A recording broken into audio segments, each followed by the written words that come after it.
All right, great. Well, welcome everybody. Glad you guys are here. We are just getting started tonight with our virtual happy hour.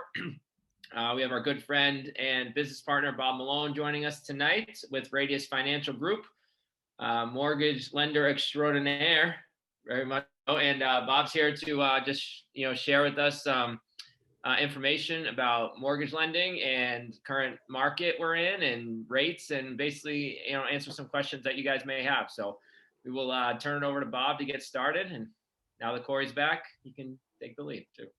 Sounds good. Well, I appreciate you guys having me on here today. Corey, when Corey reached out to me and said, hey, Bob, we're doing this happy hour, and this is this is really the idea behind it. Without question, I just said yes. He didn't even tell me what was happening. I just said yes. So count me in, because you guys always put on such great events, and we do, I think, a really good job of keeping it light, keeping it informative, but really having a good time with each other too. And that's really exactly what you're looking for at 6 o'clock on a Thursday, right in the middle of a pandemic. So it's all good stuff. And thank you guys very much for having me. I really do appreciate it. My name is Bob Melone. I'm a residential loan originator with Radius Financial Group. We're a mortgage banker headquartered out of Norwell. My office is up in Braintree, so we're local. And this is really all I've done for the most part. Aside from having some experience in the military, after that I jumped right into the mortgage business and have loved every minute of it. Even when I got into the business and didn't know anything about mortgages, in the middle of the subprime boom, no doc loans, all that stuff, and then the crash and building the business and the industry back up.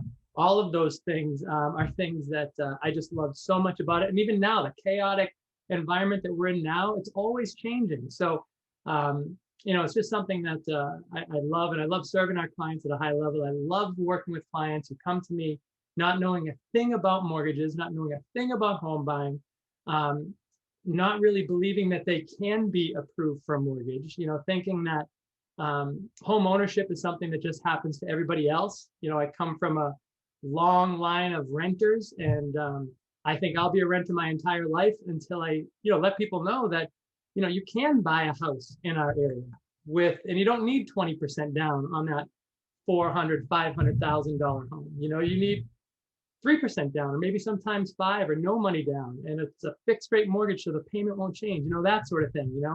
And just a look of disbelief on their face initially, that turns into what is it, optimistic skepticism, I guess. And then finally at the closing, it's like, this is all surreal, and I can't believe I own a home. I mean, it's just, I'm really blessed to be in this business. I think it was what I was, aside from being like the first line center for the Bruins, or hitting cleanup for the Boston Red Sox, this is what I was born to do. And I love doing it. And that's all very, very truthful. So thank you guys very much for having me. That's awesome, Bob. Thank you for that.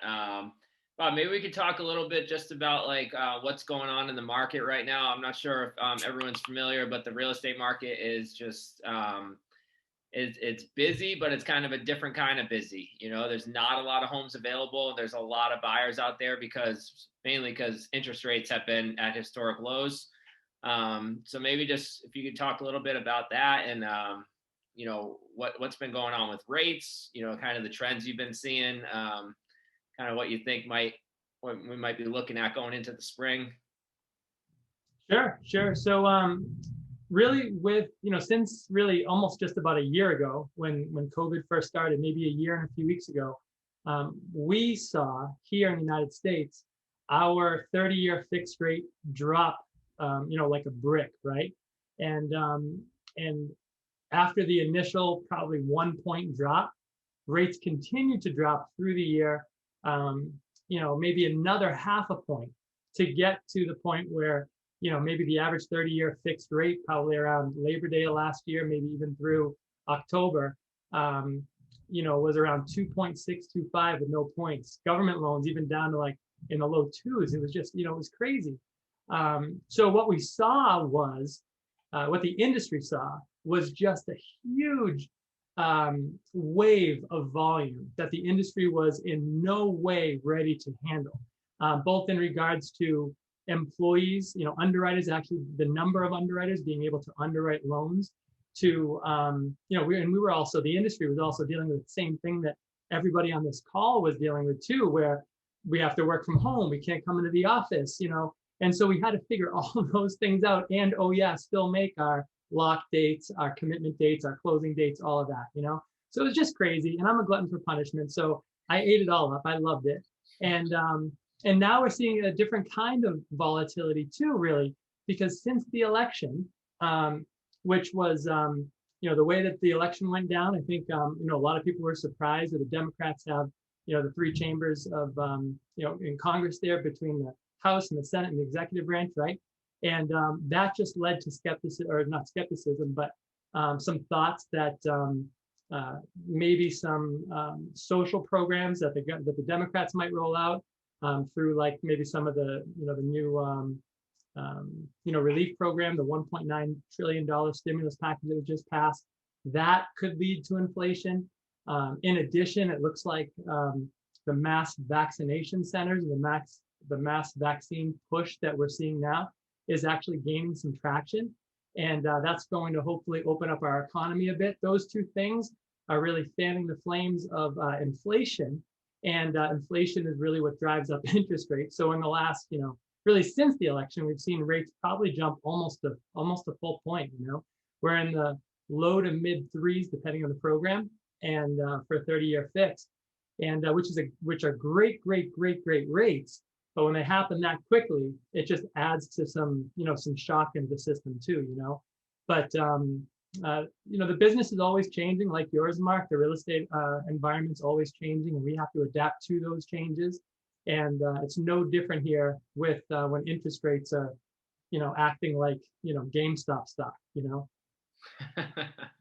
Yeah. So that's really what we're seeing here now. And, as inventory is at an all-time low. So it's really hard oftentimes for buyers who are making really good competitive offers to get their offers accepted. Because for every house, there's, 10 people that want to buy it and they're making good offers on it, and only one offer can get the house, So, some of the things that are changing too is, we as lenders have to really position ourselves or position our clients to be fully pre-approved, so that we can call that listing agent, the seller's realtor, on their behalf and say, hello, Mrs. Smith, my name is Bob Melone with Radius Financial Group. Mark Gilson and John Smith just made an offer on your listing at 123 Main Street. And I just wanted to tell you that pre-approval is a legitimate pre-approval. We verified income, assets, and credit, and these buyers are in great shape. So your sellers will have no worries about these buyers not being able to get their financing in time for the closing. And that really goes a long way, So the market's always changing. Tomorrow will be different than it is today, especially in this environment, and we'll be ready for it. Yeah, that's definitely, thank you for that, Bob. And that's a great point. Like, I've had so much feedback from listing agents who, when I have like someone like Bob call the listing agent when it's a multiple offer situation and go to bat for the pre-approval and for the client, especially someone who has a good local reputation, good reputation with the people around here, of doing good business and, being true to their pre-approvals and their word, really makes a big difference. So does anyone have any, like, I really want to hear from you guys and what you are interested in, learning about tonight. And if you guys have any specific questions for Bob that we can, spend some time talking about, if anyone had anything.